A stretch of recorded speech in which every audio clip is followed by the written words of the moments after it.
In this video, we're going to take a look at Cubs offseason acquisition left-handed pitcher Matthew Boyd. The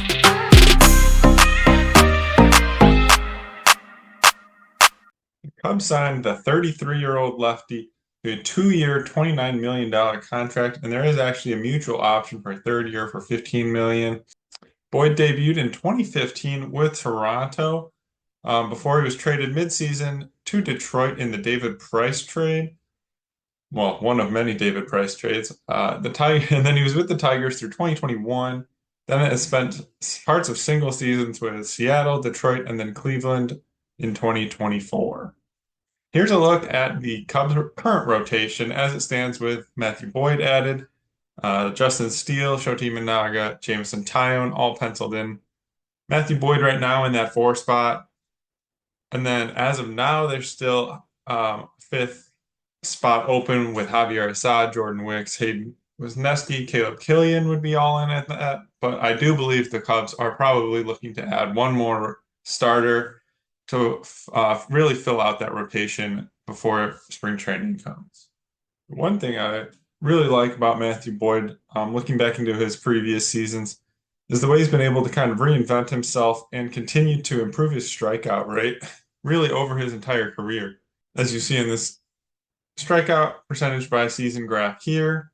Now we'll take a look at his pitch usage. Four-seamer, 38.3%. These are all usages from the 2024 season, in which he did have just a limited time. Didn't make his first appearance until August 12th. We'll get into that more later. But four-seamer, 38.3%. Changeup, 26.2%. Slider, 17.3. Sinker, 10.2. And then the curveball at 8.1. So really a 5-pitch pitcher.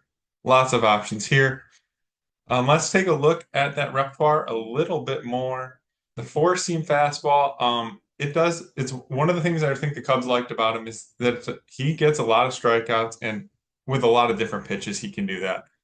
The fastball generates more whiffs than normal or than a usual fastball, and he's able to use it in both the upper part of the zone to get swings like he does here on John Birdie, but he also will use it up and into lefties like he does here to Brendan Donovan. The changeup, another pitch that I think the Cubs really like, gets more whiffs than normal. The main purpose is to get those whiffs against righties. It's a great pitch to use, righties to use against lefties and lefties to use against righties. Main purpose is for whiffs, like he gets here on Spencer Torkelson, but he can also throw it in the zone to freeze hitters, like he does here against Andy Ibanez. His slider, it's got really good depth. It can be used as a wipeout slider like it is here to Parker Meadows, but it could also be used against righties as a chase pitch as it's used here against Aaron Judge in the ALCS, or it's used like here to Paul Goldschmidt. The curveball has a very high whiff rate as well, so another pitch that he can get outs with. More of a chase pitch, kind of like it's used here against Andrew Vaughn. Here we'll take a look at the percent usage by year of the 5-pitch options. See, the changeup did spike a little bit last year, but mostly I like to see that it's changing and he's able to adapt and use whatever he think is working for him and switch it up.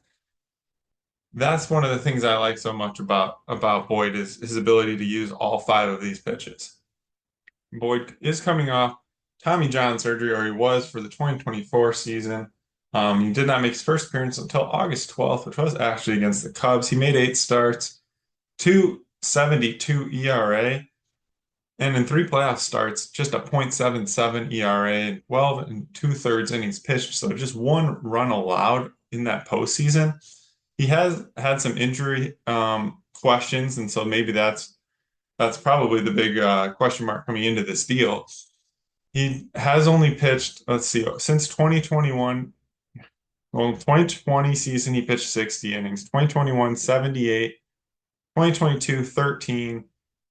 2023, 71. And 24, just 39 and 2/3. So he hasn't pitched 80 plus innings since before COVID. So definitely a concern there on the injuries. And as we look here, we see all those injuries he's had since the 2021 season, June 15th, 2021. Left arm discomfort, came back, more left arm discomfort.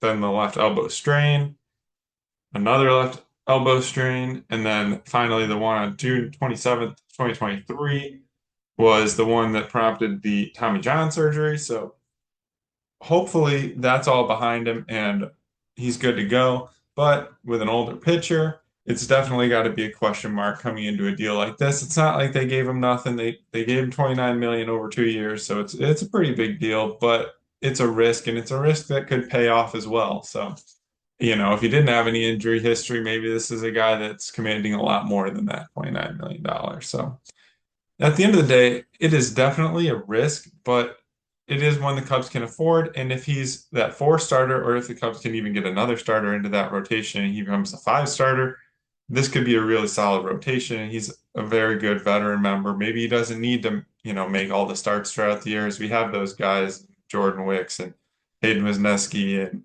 Caleb Killian and Javier Assad, who can maybe make some of those starts as well. So he's a veteran lefty.